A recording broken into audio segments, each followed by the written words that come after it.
I stayed at an Airbnb about 3 years ago. There was no occasion, it was more of just a weekend getaway to spend some time off from work. The Airbnb was a cabin 4 hours away from my hometown. The cabin looked like it was mostly isolated, only having 3 or 4 other cabins within a mile of it, and the woods were right in the backyard. This was just what I was looking for, and I was super excited. When I arrived early in the morning, I explored the property and messed around with some of the cool features. In the afternoon, I sat outside on the back patio in one of those swinging chairs, and as I was looking out into the distance, I saw a man walking in the woods. He looked like a regular guy from what I could see, and I figured he was probably staying in one of those other cabins.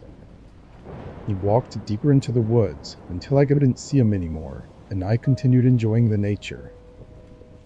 I want to say I stayed out there for almost an hour before going inside and making dinner, then sitting down to watch a movie at the end of the night.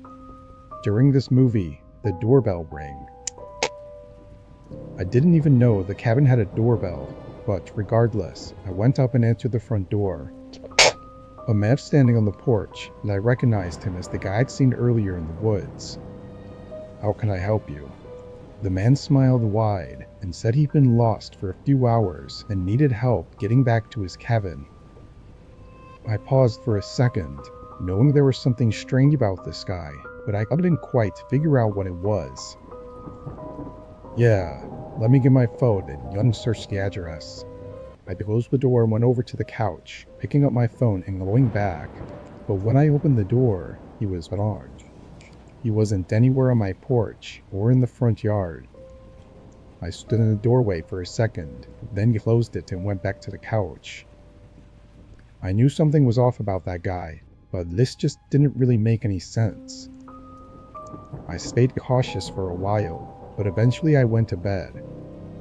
I slept surprisingly well, and in the morning, I got up and went outside on the back porch to drink my coffee. But just 10 minutes later, I saw something I didn't expect to see. That man from yesterday was walking in the woods in the same place he was before, seemingly walking on the same path. One thing I knew for sure now was that he definitely wasn't lost, but then why did he come up to my cabin? I went back inside after seeing that and called one of my friends to tell them about this weird situation. It made me feel better to talk it over and have someone else be confused with me, but as we talked, I heard something that almost gave me a heart attack. The doorbell. I quickly whispered to my friend what was happening, and I left the phone call going while I answered the door. "Do you need something?" I asked. The man smiled and repeated the same thing he said yesterday about being lost and needing help. I looked at him with an annoyed and confused face. Then he spoke again. "Can you get your phone and search for the address?" My whole body went cold when he said that. I slammed the door shut and updated my friend, who told me I needed to get out of there right away. I agreed, hurrying to pack all of my bags. I checked the peephole to make sure the guy had left before I went out to my car. After shoving my bags in the back seat, I got in and started backing out. As I did, the man appeared in the front window, standing inside the house, and watched me drive away. When I got home, I contacted the Airbnb owner and let them know about this crazy guy who broke into his rental. His response was very short, and he didn't even seem worried about it at all. He just apologized for me disliking my stay. I don't know what he was trying to do, but it had my head spinning the whole time. Even now, I still don't know what his plan was, but seeing him standing in the window inside the house just 30 seconds after I left was the most horrifying and creepy thing I'd ever seen.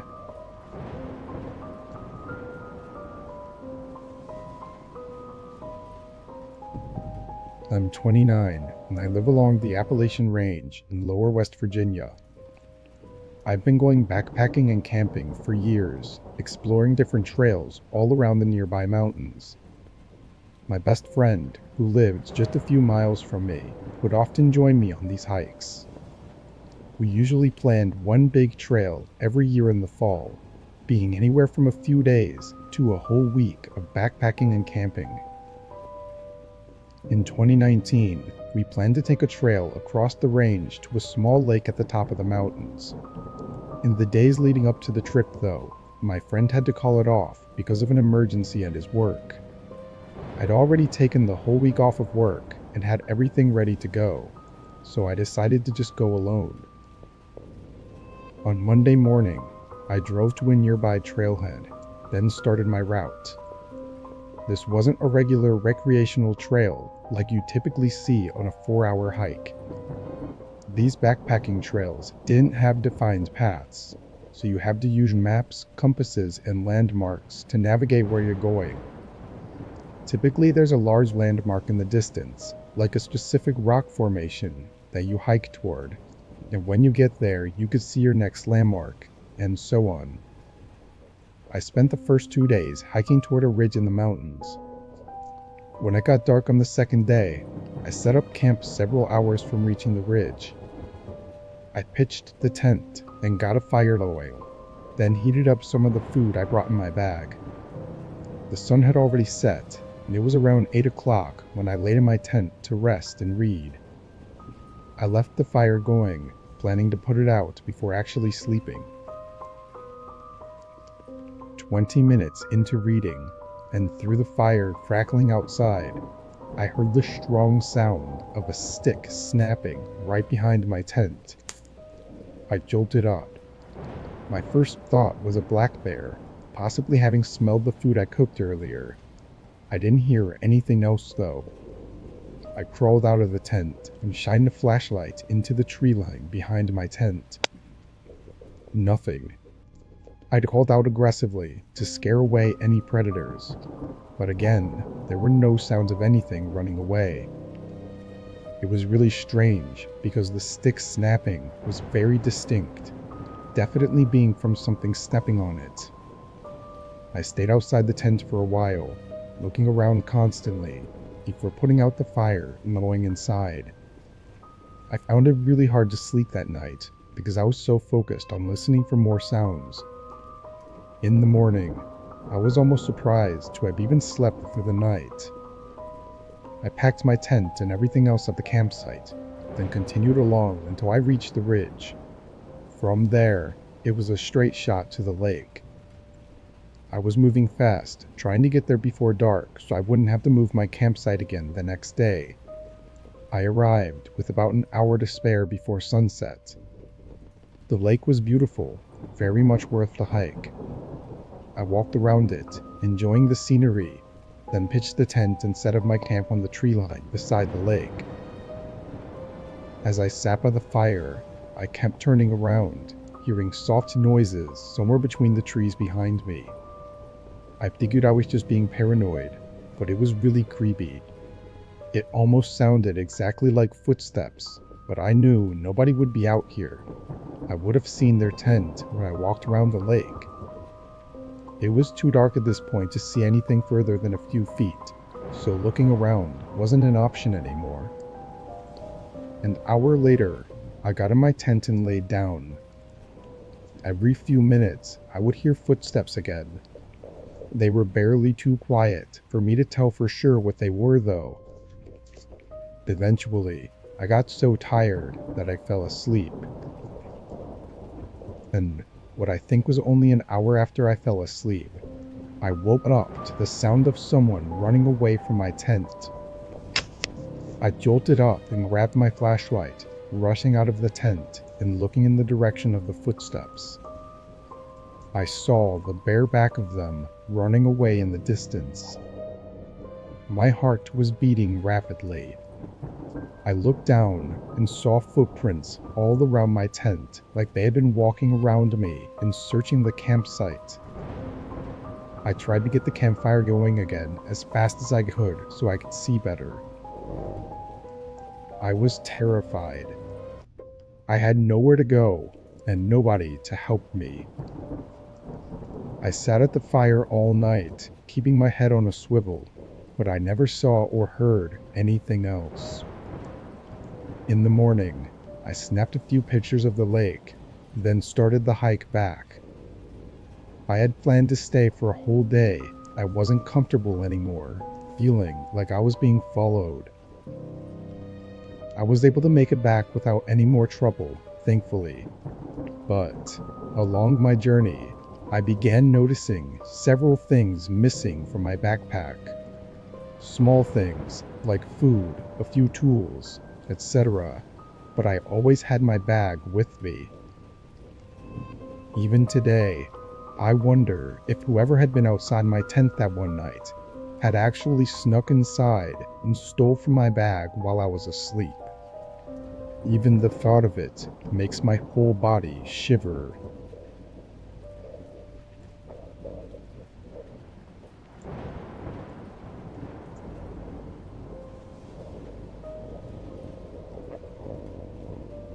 My roommate was out of the house for the week, so I had the place to myself. It was spring break, so my college classes were out too. I had no plans, and really nothing I needed to do. On Monday, I was basically trapped inside due to a huge storm blowing through our city. This was common around this time of year, but it still always seems worse every time it happens. The trees looked like they were going to blow away, and the house would shake and creak non-stop. Knowing I wouldn't be able to sleep, I decided to just stay up. I turned on the Xbox and started up one of my video games. I played for well over an hour, probably until 11 o'clock, when the doorbell rang. I paused the game and got up, but then I remembered the whole storm and everything. Who would be outside right now? I went over to the front door and looked through the peephole. Nothing. I opened the door. The wind and water hit me right away, but when I looked around, I didn't see anyone. I closed the door, then thought maybe the wind had somehow rang the doorbell. I don't know, it sounds dumb now, but what was I supposed to think? I went back to my game, but only a couple minutes later, I heard a huge crash in the backyard. Stuff tumbling over and breaking. I immediately knew it was our patio furniture and ran over to the back door. Everything was scattered around the yard, blowing around in the wind. I quickly put on my shoes and went outside. I started pushing each piece of the furniture up against the back of the house. The wind was so heavy, it would even hurt sometimes when the water would hit my face. I was rushing, going as fast as I could, until I saw someone. They were standing at the edge of the backyard, watching me. I looked back at them for a moment, but then grabbed the last piece of furniture and ran inside to escape the rain. I looked out the back door as I dried off, but the person was gone. Between that and the doorbell ringing, I was a little bit nervous. I sat in the living room, this time just scrolling on my phone because I was tired of being interrupted. After a while, I struggled to keep my eyes open. I got a blanket and laid down on the couch. I didn't feel like going upstairs, and the storm was much louder up there anyway. It took a while, but eventually, I drifted into sleep. A few hours later, still well into the night, I woke up from a sudden burst of heavy wind outside, shaking the house. I pulled the blanket to the side and sat up, moving my feet to the floor as I prepared to go check if the furniture outside was still there. But just when my feet touched the floor, they were soaked. It woke me up immediately. I looked down and saw a puddle on the ground right next to the couch. Then I saw another and another, leading in a line across the floor. Inside the puddles were faint, muddy shoe prints. I stood up and ran to the corner of the room, heart beating rapidly in my chest. After a minute of hearing nothing but the wind outside, I slowly followed the shoe prints.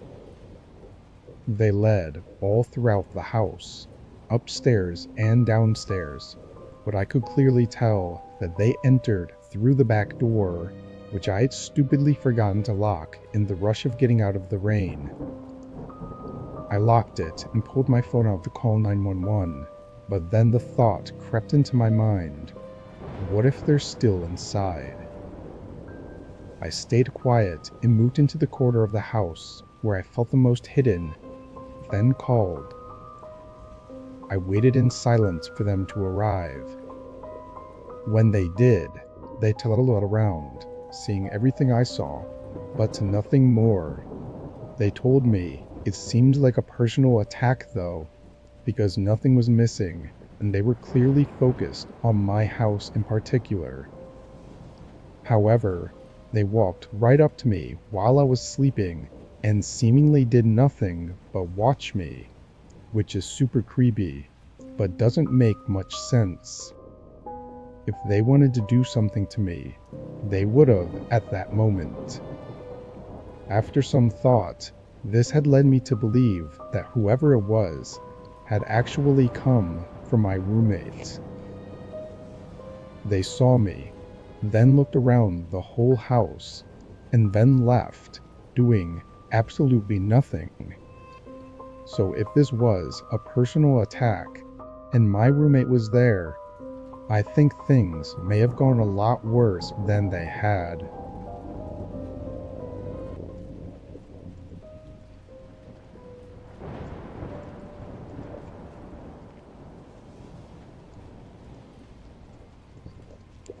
I was house sitting for one of my best friends last year.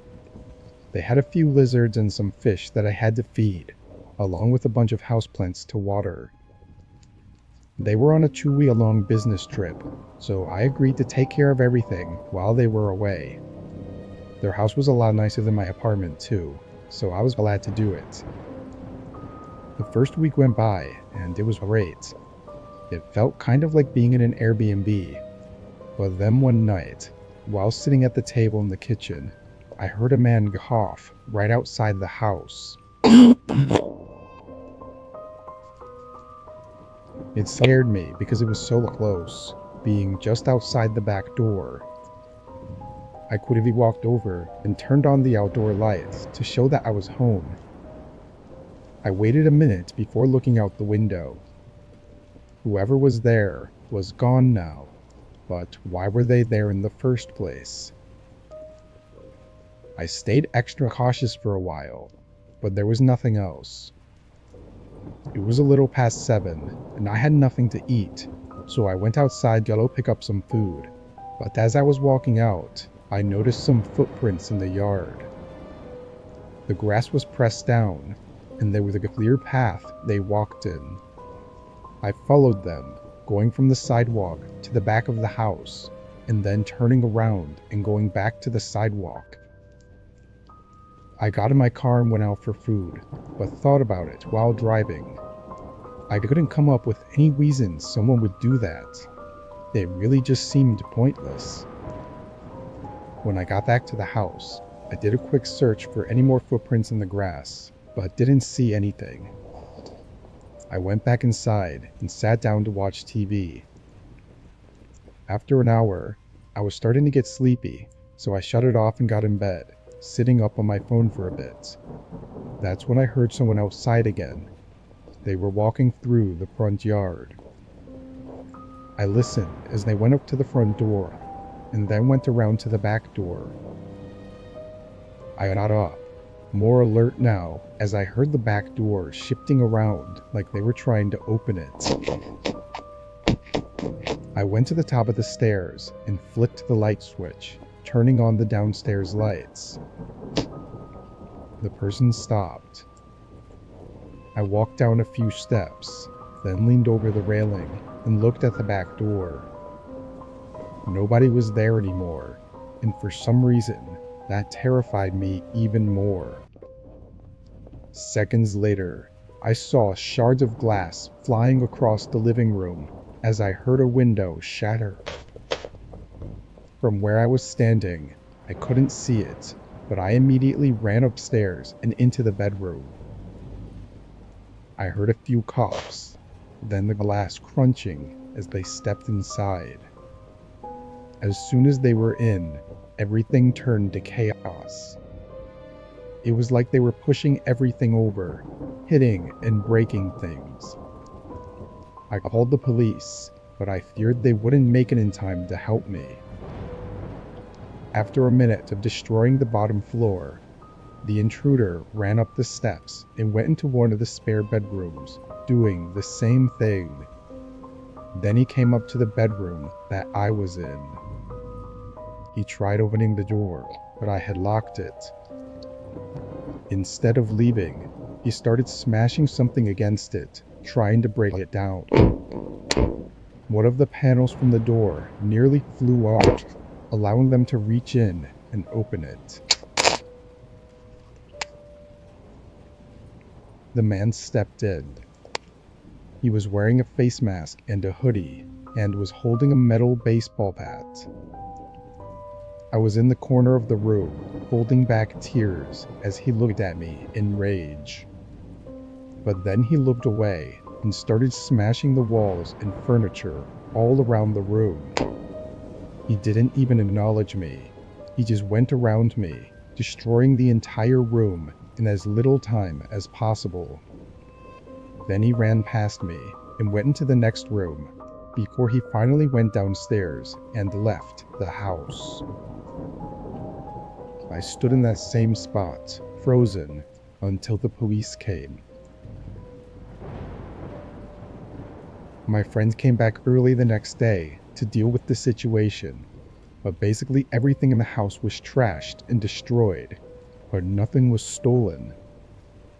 The police said it almost certainly had to be someone she knew that had something against her, but she couldn't think of anyone who would do this to her.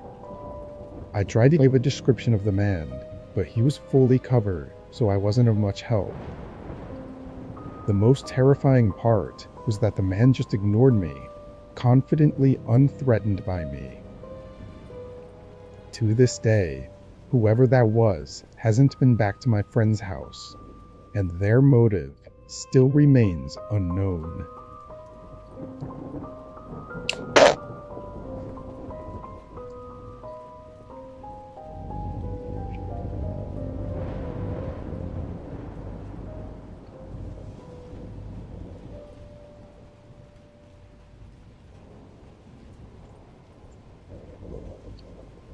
This happened to me last year. I worked at a gas station, which I know is very typical for these sorts of things, but when you actually work there, you never really expect anything to happen to you. This night, it was raining outside. Not too heavily, but enough to make it uncomfortable to be outside without any sort of covering. In weather like this, there's a lot less people coming into the convenience store to grab snacks or pay for gas with cash, so my job is to just be there. I'd occasionally walk around the store to stretch my legs and stay awake, but I'd spend most of my time on my phone. As I was looking through my social media feeds, I suddenly heard a strange noise coming from outside. It sounded like someone was tapping on the glass door. I looked up from my phone and saw a figure standing outside in the rain. It was a man, his face hidden by the hood of his jacket. I waved, showing he could just walk in and that the door wasn't locked. He didn't move though. He just kept tapping on the door as if he didn't see me. I walked over and pulled the door open, greeting him. He didn't look at me, but walked right past me and over to the counter. It was almost comical in my head how oblivious this guy was. I went back around the counter and the man asked for a pack of cigarettes, then paid with cash. He walked out. That's when I looked out the window and noticed there were no cars in the parking section or by the gas pumps. The man walked off until he reached the road, then continued walking along the shoulder, through the rain like it was nothing. I would have been a lot less confused if he had bought a gas container or something, assuming his car ran out down the road or even broke down, but he just got a pack of smokes and left. With nothing better to do, that's all I thought about over the next hour. It was just such an odd thing. I came to know further sensible illusions though, and ended up stocking some items to continue passing the time. While doing so, I heard someone tapping on the door again. I walked around the aisle and saw that same man standing outside. I walked over and opened the door. "Are you alright?" I asked. He didn't respond. "You can borrow the phone if you need," I said, trying to offer any assistance. "Down the road," he said. I peeked my head out and tried looking, but saw nothing in the distance. But then my gaze fell on a gas container sitting by one of the pumps. He pointed at it and said help, which was when I realized he probably didn't speak much English. I said sure and walked out to the pump with him. He handed me a credit card and I started pumping the gas into the container. The man was standing behind me, like he was trying to stay out of my view, which made me uncomfortable.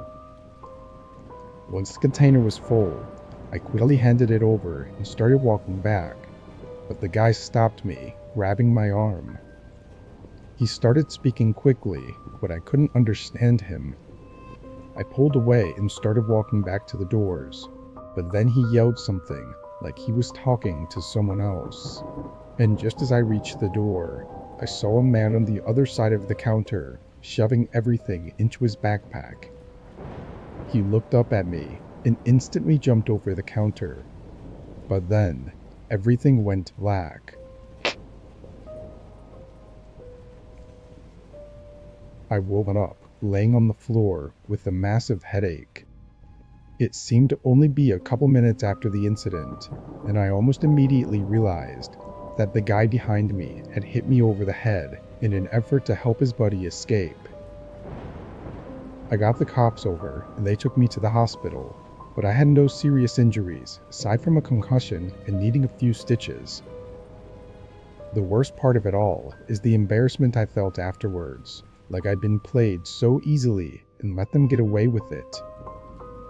Honestly though, I'm thankful that I got hit over the head and blacked out before anything else happened, because the CCTV footage showed the guy inside holding a gun.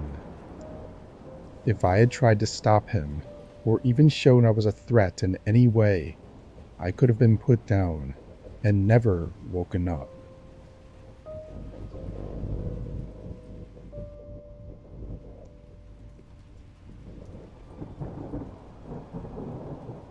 I'm a 31-year-old female, and this happened when I was 29, back in 2020.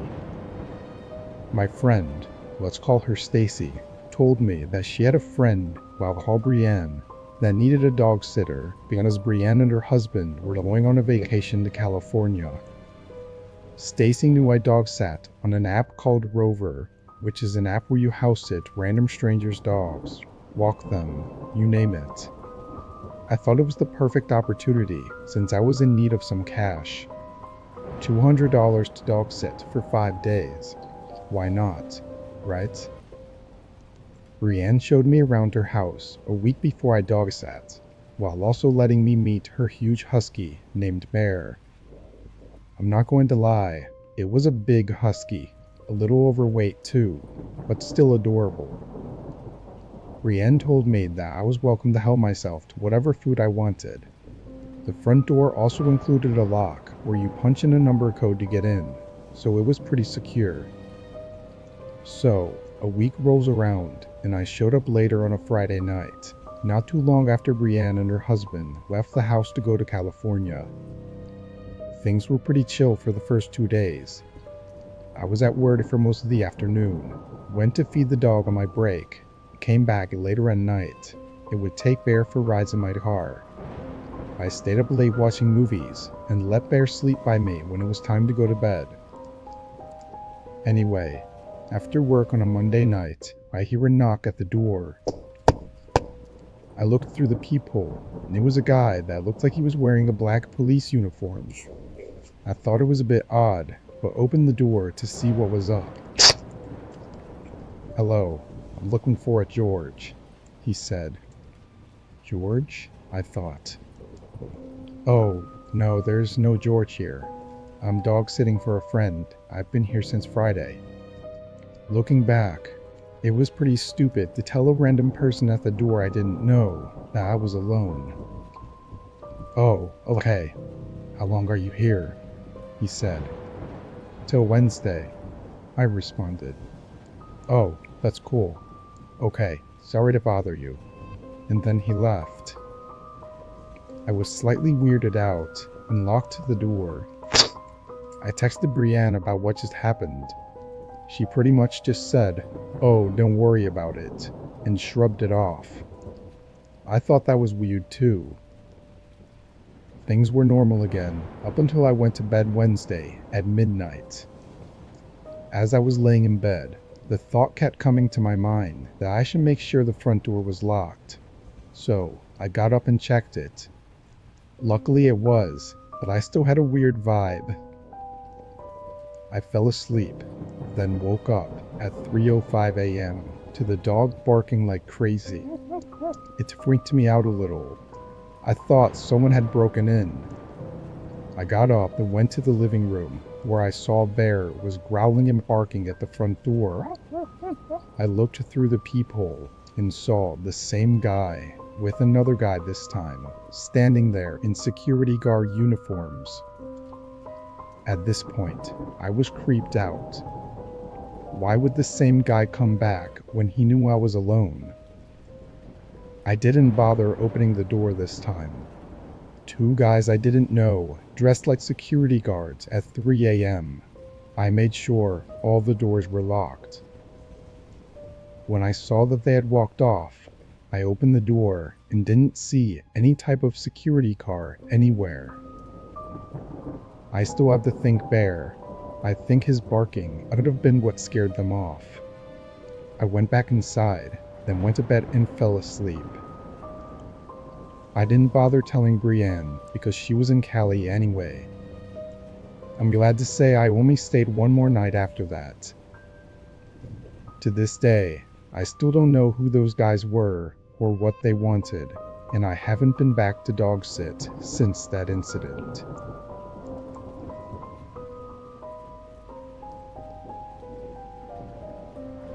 Last year, I went on a long 10-day road trip.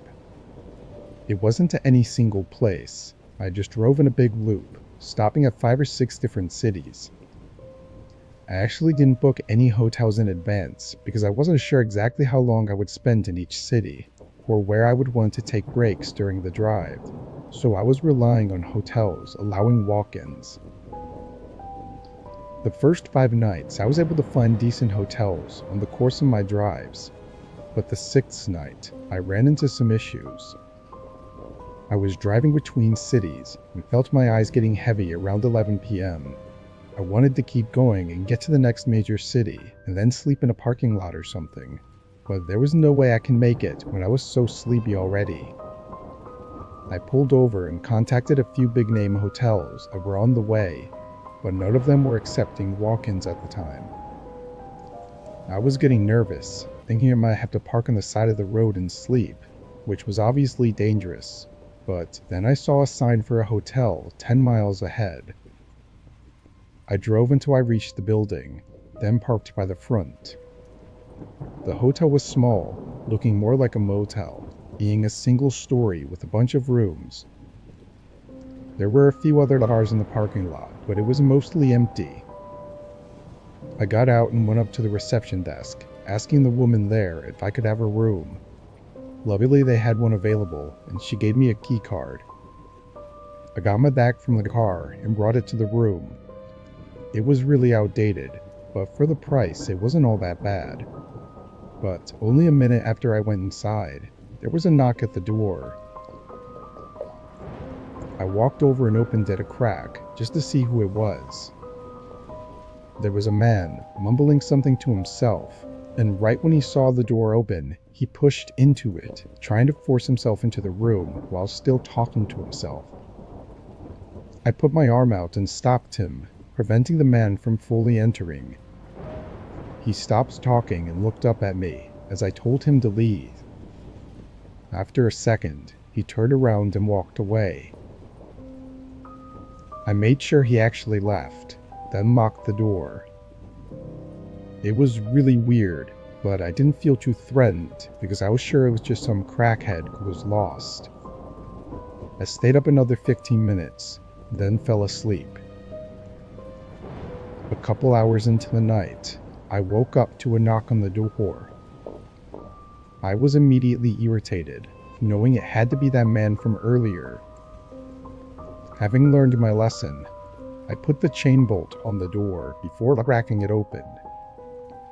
It was a good thing I did, because the second I unlocked the door, the man rammed into it. He started yelling random sentences that made no sense. I backed up right away and called 911. The man didn't let up though. He continued slamming into the door, trying to break in. A minute into the chaos, the man shoved a knife between the door and tried cutting the chain. There was no way it could cut it, but it definitely horrified me to know that he had a knife with him. The yelling, banging, and cutting went on for several minutes before it went quiet. Police showed up a while later, but the man was gone. I don't know what was wrong with him, or why he wanted to get inside my room so bad, but he definitely had some bad intentions. It may have just been because he was drugged up, but breaking into someone's room with a knife is horrifying. All it takes is one wrong move, like answering a door or leaving it unlocked, for someone like him to take advantage.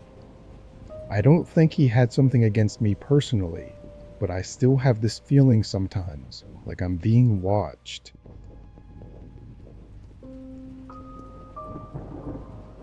I moved across the state to a newly built house. My previous landlord decided he wanted to sell his house, so when our lease agreement was up, he kicked me out. I decided to also lease this new house, but I was honestly really excited for this place. As soon as I moved in though, I noticed my neighbor across the street staring at me several times within the first couple days. He was a middle-aged man, but didn't seem to ever be away from his house. I tried to brush it off, assuming that maybe he was just curious about the new person in the neighborhood. But the more I saw him, the more I realized there was something off about him.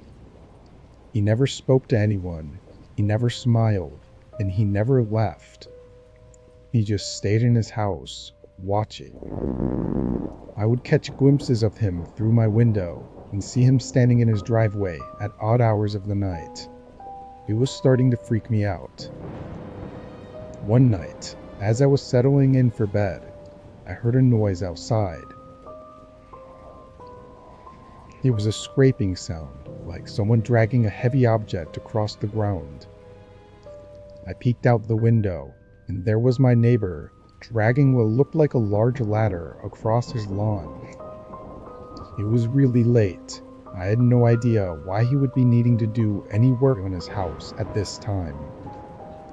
I tried to tell myself that I was just being paranoid because I was in a new place surrounded by new people, but I couldn't shake the feeling that something wasn't right about my neighbor. I tried to calm myself and eventually fell asleep. The next morning, I saw him outside again. This time, he was standing at the end of my driveway, staring at me through my window. I pulled the curtain shut and I tried to ignore him, but the feeling of him watching me gave me chills. I didn't like that he was by my driveway either, so I quickly got into my car and pulled out of the garage. He was back in his yard by then, but he watched me as I drove away. Things grew a lot worse from here. One night, as I laid in bed, I could clearly hear someone walking in the grass in my backyard, which was fenced in. I got up and looked out the window. but the footsteps stopped. I waited in my bed for probably 30 minutes, but I didn't hear any more footsteps. I got up and checked the window one more time to be safe, and far back in the yard was a figure. It was hard to make them out because it was so dark, but there was definitely someone standing there, watching me. I backed away and called the police, but the man had left before they arrived. I told them all about my creepy neighbor, but they told me there was no evidence of any wrongdoing and that my neighbor had never been in trouble with the law. I was basically on my own unless something more serious actually happened. I started to take precautions, locking my doors and windows and avoiding being outside as much as possible. Even then, I didn't feel much safer. I'd been at the new house for almost 2 weeks at this point, and even thought about breaking my lease agreement. Then something happened. I got home from work late and pretty much went straight to bed, but in the middle of the night, I woke up to the sound of something thud against the side of the house. It sounded like it was right up against the wall outside my bedroom though, which was on the second-story floor of my house. I slowly got out of bed, heart racing in my chest, and pulled the curtains back from my window. I jumped back and screamed, seeing my neighbor's face staring at me from just inches away from my window. He was standing on a ladder, trying to look into my bedroom. He quickly climbed down and ran away. I called the police again, and just a few minutes later, they caught him trying to get the ladder down. While he didn't admit to what he was doing, it was very obvious. In the following days, one of my neighbors came by and explained that they had some weird encounters with that neighbor guy as well. They said they saw him looking through their windows as they were coming home from work one day. Part of me wonders if they could have prevented this whole thing from happening to me if they had just reported the guy, but either way, it's over now.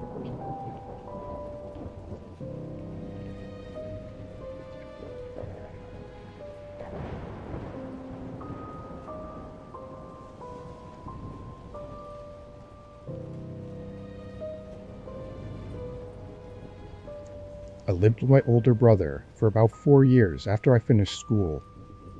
We shared rent on an apartment together since neither of us could afford anything on our own. But during the 4th year, my brother started making better money and he planned to move out once the lease came to an end. I wasn't making a lot, so I knew I couldn't afford to pay for the apartment alone. I looked around online for a roommate for a few months, but decided to just move out as well and find a cheaper place. I searched up until the last month of our lease at the apartment.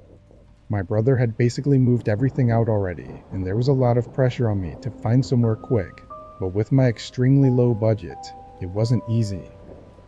Eventually though, I stumbled across a listing posted by a homeowner renting out a room in their house. The man's name was Evan. I sent him a text to let him know I was interested, then kept searching. A few minutes later, he responded. We scheduled a time to call later in the day, and when we did, he explained all the details. He said he lived alone in the house and was renting out his spare bedroom, but I'd be able to use all the other rooms in the house too. It sounded great to me, so I agreed to it, and a couple weeks later, I tossed everything in a U-Haul and drove down to the house. Between this time, we'd been texting and calling, and he sent me a bunch of pictures of the house, but I hadn't had the chance to view it in person yet. I got there around noon, parking in the driveway. The house was definitely small, but it looked nice from the outside. Evan was standing in the garage, waving me over. He gave me a quick tour, then helped me unload all of my stuff into my room. Evan seemed like a regular man in his mid-30s, which was almost 10 years older than me, but I didn't really mind. He didn't hold conversations very well though, and was somewhat shy. Anyway, we finished moving everything inside, and I dropped the U-Haul off. I Ubered back to the house, and by then it was almost 8 p.m., and I was really tired. Evan was on the couch watching TV, so I told him I was going to bed early and I went to my room.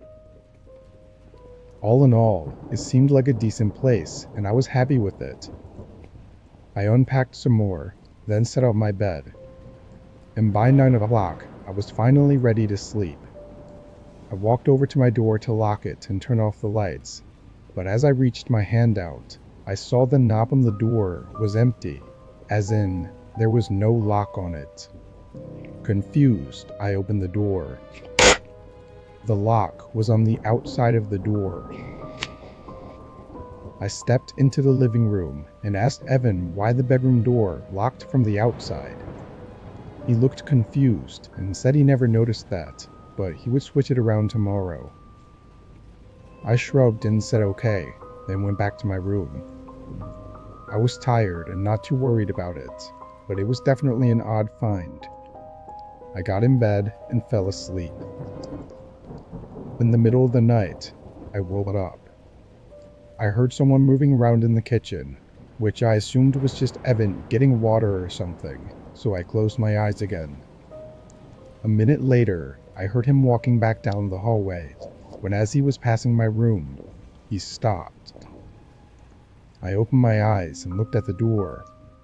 He was standing out there quietly for maybe 15 seconds before I heard a click. He locked my door. My stomach dropped and I felt my face go cold as Evan walked down to his room. As soon as I heard his bedroom door shut, I got up quietly and went over to the door. I tried the handle and it wouldn't budge. I stood in shock for a few seconds, coming to reality that this man I just met has now locked me in a room. My fear started to turn into anger. I called out for Evan, telling him to open the door. It only took a second before I heard Evan run out of his room and over to my door. I heard him place his hand on the door, but he paused for a few seconds before he unlocked it. I swung the door open right away. What the fuck was that? I got in front of him. Evan was stumbling words out, saying he just wanted to make sure he was safe because he didn't know me. I understood that concern, but locking someone in a room was not a smart way to go about it.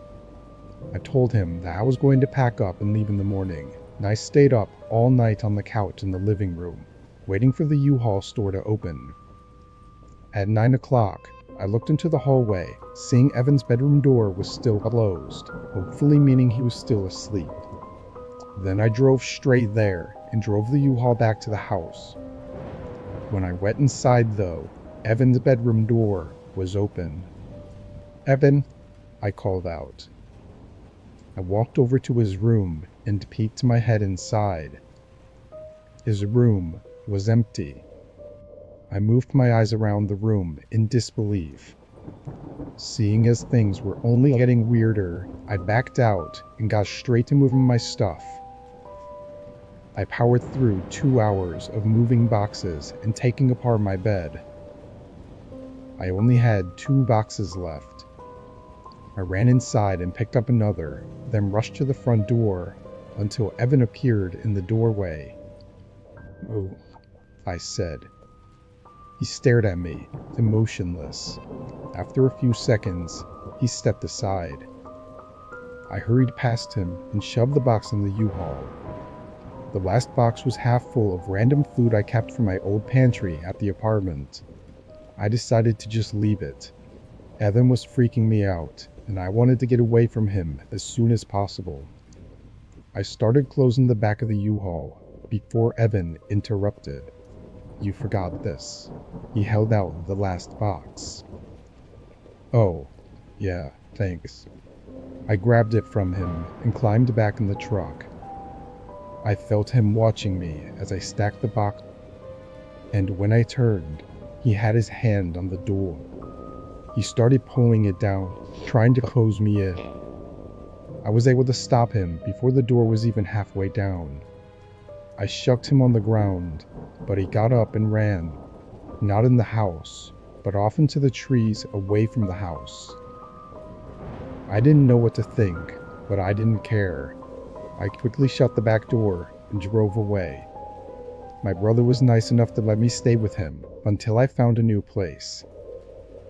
I don't know what happened at that house, or what would have happened, but there was definitely something very wrong going on.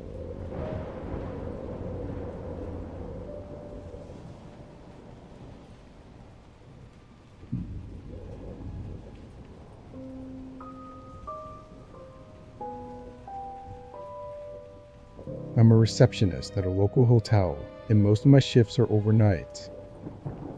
I'm in charge of the front desk, and my main responsibilities are to check in guests, answer phone calls, and keep an eye on the security cameras.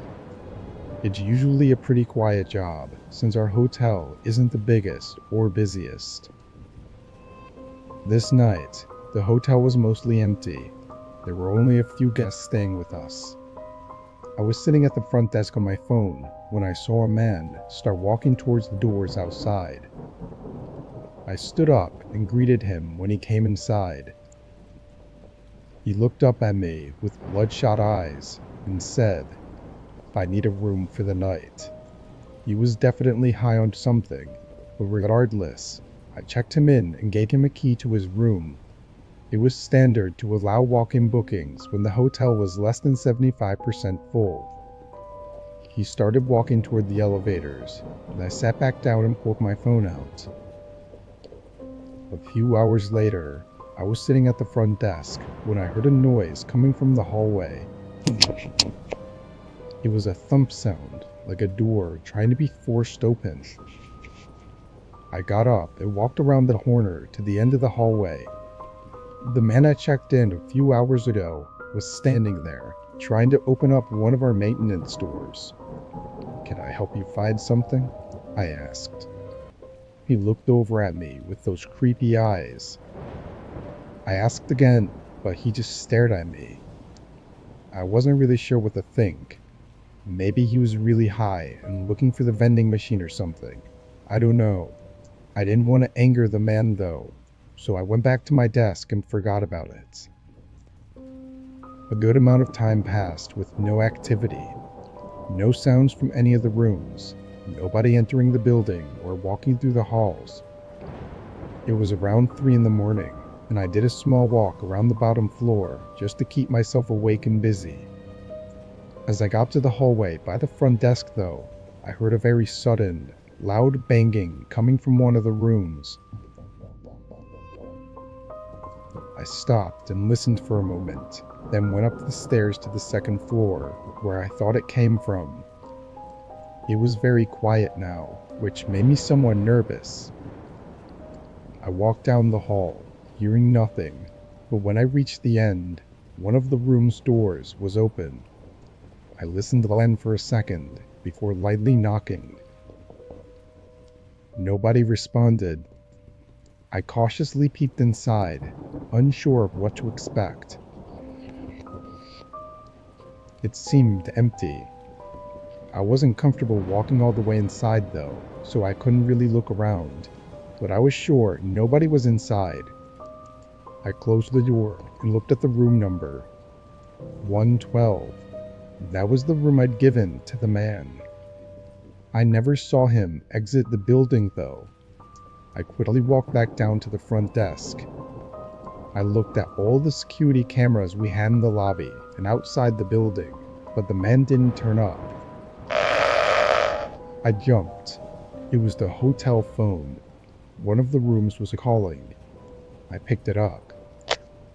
"Hello, how can I help you?" There was a woman on the line, telling me about some man knocking on her door in the middle of the night. I apologized and assured her I would take care of it. I hung up and took a deep breath. I was getting really nervous now. I walked around the desk, but then again, the phone started ringing. It was someone else from a different room this time, saying he had the same experience as the other woman, someone knocking at his door in the middle of the night. I called the police right away. I stood by the front doors until they arrived, just in case I needed a quick escape. Luckily they came before anything happened, but they didn't find the man. Instead, they found a broken window in his room. where he likely jumped out of. It was on the second story though, so I'm not sure how he managed to get away without some major injuries. Later, while the police were still searching, they got a report that the car he used to pay for the room was stolen. It's unclear what the man intended to do or why he was knocking on people's doors. I'm thankful none of them opened their doors though, because this case could have been much worse if they had.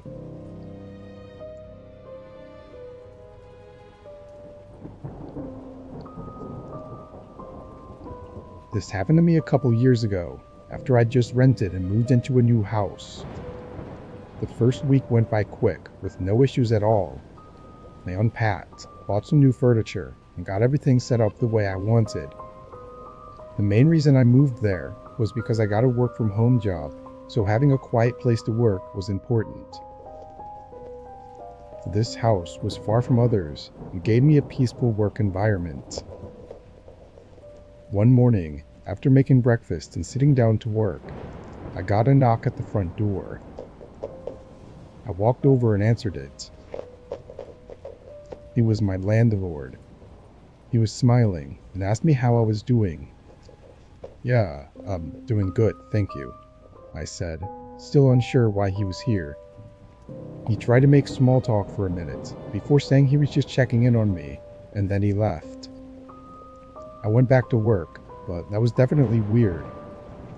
I didn't mind him being friendly, but he could have just texted me instead of randomly dropping by the house. The rest of the day went by, and I'd forgotten about it. After dinner, I went for a walk around my street. My neighbors' houses were well spread out, so I never actually got a chance to see the other houses in the neighborhood. I walked for maybe half an hour, then turned back. As I rounded the corner toward my house, I saw a car parked on the side of the street. It wasn't directly in front of my house, but there weren't any other houses nearby. When I walked up and passed it, I realized it was the same car my landlord had in the driveway when he was showing me the house, but there was nobody in the car. I hurried up the driveway and went inside. I looked out the windows, trying to see if he was in the yard or something, but I didn't see him. I wasn't scared really, but just uncomfortable and weirded out by the situation. I had just walked around the whole neighborhood, so I didn't know where else he could even be other than the house.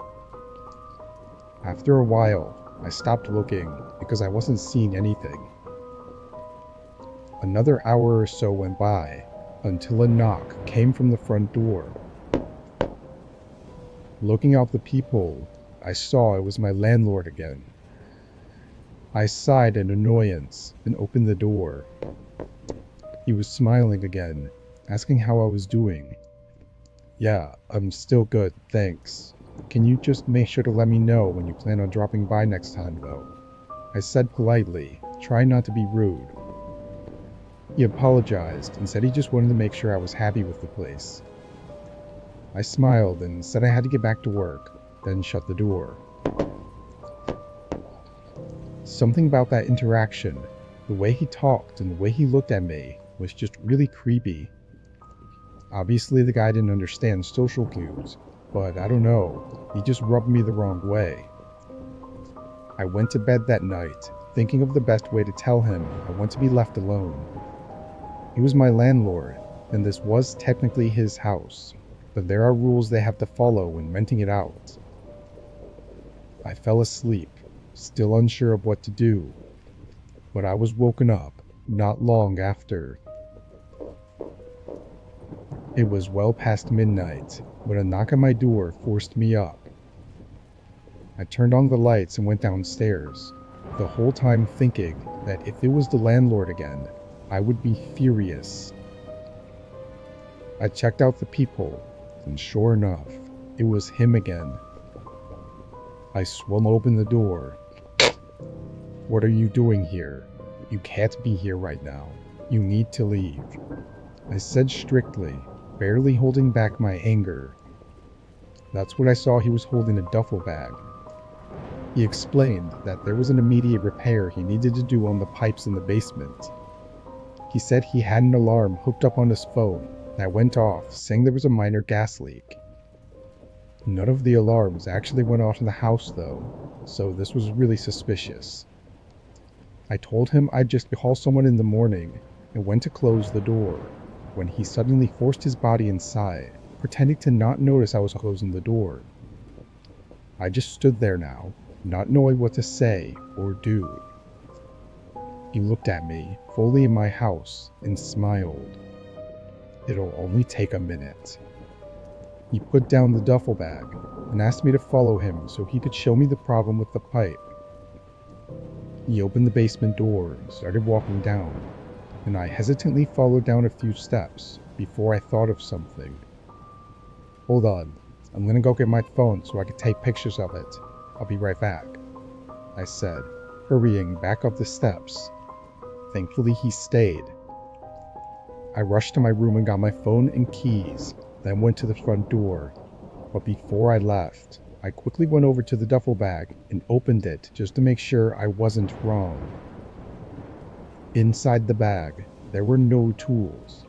At least, not normal ones. I didn't know what they were, and I didn't have time to figure it out. I heard him coming back up as I rushed out of the house and into my car, driving away. I called the police as I drove to a parking lot nearby. What happened after this still bothers me every day. My landlord was still there when they showed up. However, the duffel bag he came with was not. They never found it. Through everything, all that ended up happening was I was able to move out without having to pay the fee of breaking the lease. Him showing up randomly and being creepy, or even inviting himself in, wasn't enough to do anything. I of course took the deal though, moving out right away.